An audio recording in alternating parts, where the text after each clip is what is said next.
What if I told you that one decision, just one verdict, could shake billions of pounds in football? Not millions, billions. And right now, one of the richest clubs in the world is sitting in complete uncertainty, waiting for a judgment that could either protect their empire or tear it down. Because as we speak, Manchester City are in football's most expensive waiting room. No transfer drama, no last-minute goals, just lawyers, evidence, and a case involving over 115 charges. And every single one of those charges connects back to one thing: money. Let's set the stage. Back in February 2023, the Premier League dropped a financial bombshell. Manchester City were charged with more than 100 breaches of financial rules, later understood to be closer to 115, even 129 in total depending on how you count them. And these weren't minor accounting mistakes. These charges stretch across 9 years, from 2009 to 2018, a period where City rose to dominance, winning titles and building a global football empire worth billions. Now fast forward to today. The hearings officially ended in December 2024 after around 10 weeks of arguments, evidence, and legal battles. Thousands of documents were reviewed, top lawyers were involved. A 3-person panel, including some of the most respected legal minds, King's Counsel, sat through it all. And yet here we are in April 2026, still waiting. No verdict. No decision. Just silence. So why the delay? Simple answer: this case is massive.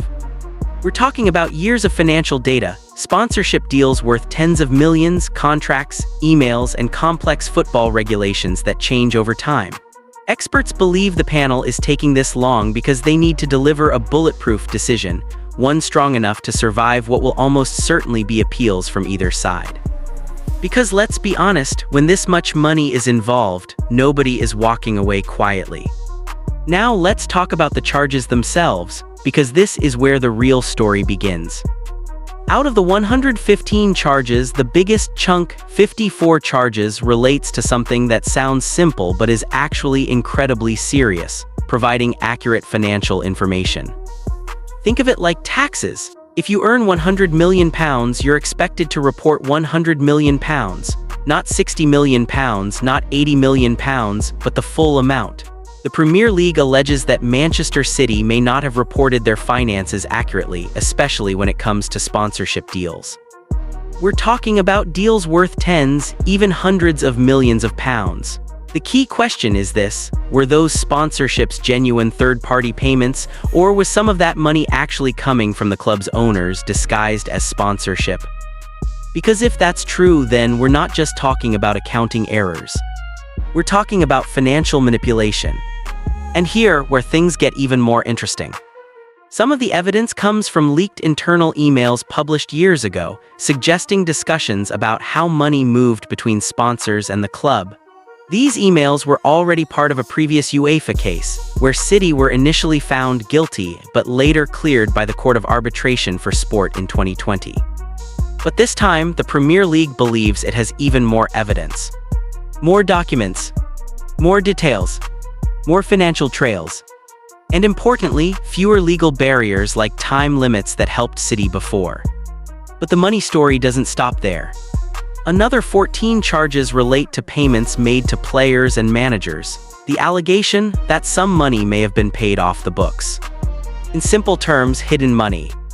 For example, there were claims that former manager Roberto Mancini had a separate contract with another club linked to the same ownership group, worth around £1.75 million per year, for minimal work. The Premier League believes this may have actually been part of his Manchester City salary, just structured differently. Then there's Yaya Touré, one of the club's biggest stars, where questions were raised about image rights payments potentially made outside the club's official accounts. If true, this could mean City were spending more money on wages than officially declared, giving them an advantage. Again, it all comes back to money. Then we move to the Profit and Sustainability Rules, also known as PSR. Here, City face multiple charges across several seasons, potentially exceeding allowed financial losses. The Premier League sets limits. For example, clubs aren't supposed to lose more than £105 million over a certain period. But if the financial figures used to calculate those losses were inaccurate, then everything changes.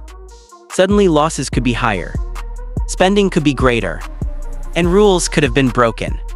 There are also 5 charges linked to UEFA regulations and a staggering 35 charges for failing to cooperate with investigations. Yes, 35. The Premier League claims City did not fully assist, did not provide all requested documents, and did not act in complete good faith during the investigation process. City, of course, strongly denies this. In fact, Manchester City have denied every single allegation from day one. They insist they have irrefutable evidence proving their innocence. So now everything rests on one decision, one verdict. And the stakes, they are enormous. If Manchester City are cleared, it strengthens their position as one of the most powerful clubs in world football. It validates years of success, worth billions in trophies, sponsorships, and global growth. But if they are found guilty of the most serious charges, we could see punishments like massive points deductions, stripping of titles, financial penalties worth millions, or in the most extreme case, expulsion from the Premier League. Yes, expulsion. A club worth billions, removed from the richest league in the world. And here, where the timing makes it even more dramatic. This verdict was originally expected in early 2025. Now we're in 2026. And it could arrive right in the middle of a title race, where every point matters and millions of pounds are on the line. So imagine this.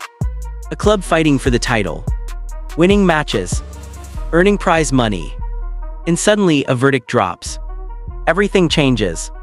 Because this case isn't just about Manchester City. It's about the entire Premier League. It's about financial rules. It's about fairness. And most importantly, it's about money.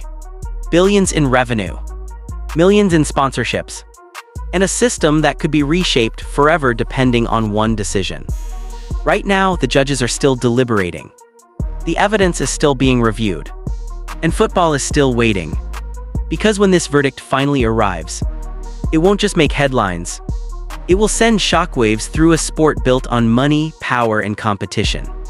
And if you want to understand what's really happening in football today, you have to look beyond the goals, beyond the trophies, and subscribe to Money Behind Football for more.